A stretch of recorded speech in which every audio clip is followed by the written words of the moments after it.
Hey parents, when a doctor says we need to get to the root cause, what are they talking about and how are they going to do that? Now, I can't speak for every doctor, but I know when I think of the root cause as a pediatric chiropractor, I look into the nervous system. Now, the reason I look to the nervous system, because it very simply is what developed first. In fact, the central nervous system starts developing right when baby starts developing.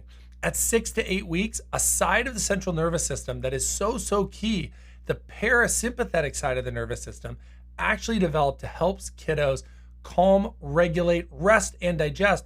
It's called the parasympathetic nervous system. Now, that is so key for so many kids because so many struggles are rooted out of this imbalance within the parasympathetic nervous system. So that is exactly what I want to talk about in this video, is how the parasympathetic system and the vagus nerve can help our kids so much. Here's really why, and I want to tell you a little bit of a story behind this. This little girl, Mason, that we took care of was really in this boat. Mom came to us because she was 6 months old. She wasn't really sleeping. She was 37th percentile, failure to thrive, not gaining weight. It just seemed like everything was going against her. No matter what they tried, adding and supplementing in formula. They even started, when they started solids, it wasn't easy. She wasn't resting, wasn't napping, wasn't getting good stretches of sleep at night even. And all of this led to this failure to thrive diagnosis. Now, with little Mason, when we did our tests in office that were really gentle, it showed that the nervous system was more shifted to the other side, the sympathetic, stressed out, go side of the nervous system. No 6-month-old should have to be on that side of the nervous system. That's why the parasympathetic system is so important. Get Mason to that side. It helps her grow, develop, rest, digest. And that's what I want to talk about in this video, because oftentimes the missing link when we go back with kids that struggle is the nervous system, and specifically this parasympathetic nervous system. Now, the parasympathetic nervous system is designed to do exactly what I said, rest and digest. It controls key factors such as heart rate, blood pressure, inflammation, digestion, and it does so by working through the autonomic nervous system. When I think about the autonomic nervous system, just think of it as it's the automatic side. It's the things that help the heart beat, the lungs breathe, digestion work through the system, regulate emotions. All these things our kids are supposed to do on autopilot, but if they're not, it often shows that there's a disruption in this parasympathetic nervous system.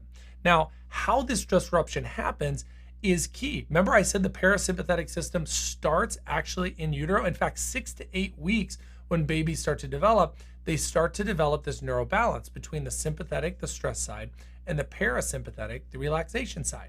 So if there's any type of maternal stress, if babies are more crammed in utero, they don't have the space, if delivery is difficult, if they have to have an assisted delivery, forceps, vacuum, assisted deliveries can be very difficult. It adds stress and pushes baby's nervous system to go more into a sympathetic state, which doesn't allow them to activate that parasympathetic state. And that's exactly what happened with Mason. Difficult delivery, emergency C-section, and Mason, what mom had mentioned from the time she was born, struggled with sleeping, with pooping, with eating, with all of these basic autonomic parasympathetic functions. So when you look back to the root cause, oftentimes it is that early development, birth, delivery, all of those different things that add up in what we call in our practice the perfect storm of stressors that cause babies then to have these failure of thrive diagnoses, to have these bigger struggles. But it's really the addition, the perfect storm of everything that's come in that's got that nervous system off track. Now, one of the things that so many moms ask is, how do you quantify this? How do you measure it?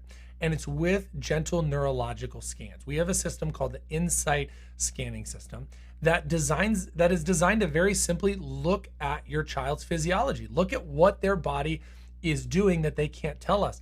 It involves a thermal scan, which is very easy, that just takes their temperature from low back all the way up here to the very top, where it's very important. In fact, a lot of the parasympathetic system lives in this upper cervical, upper neck region, to what we call an EMG, which is very simply measures the tone and energy within the nervous system that's fueling the brain, or sometimes overfueling the brain. And then a third test, you probably heard of this one, heart rate variability, or HRV. This is key in a pediatric practice because it allows us to see whether their system is more parasympathetic or more sympathetic, and then how much reserve or how much stress is it going through.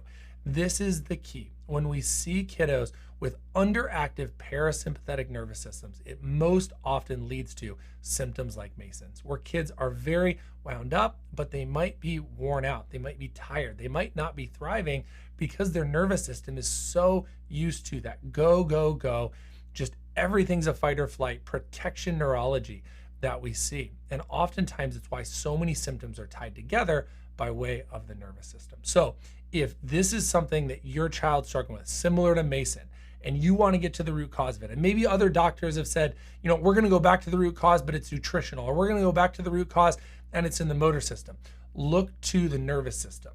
Everything else is important, but not if there's that base of the nervous system. So we would love to look at where that parasympathetic nervous system is by measuring it with those insight scans, and then getting them in our office and allowing us to build a care plan to help them get that parasympathetic nervous system back on track. So if you have questions about that, we would love for you to reach out with us. But the first step is just finding, is that parasympathetic side of the nervous system working well? If it is, game on. If not, that's a good thing too, because we can get to work on it and we can help them to go from failure to thrive to absolutely thriving.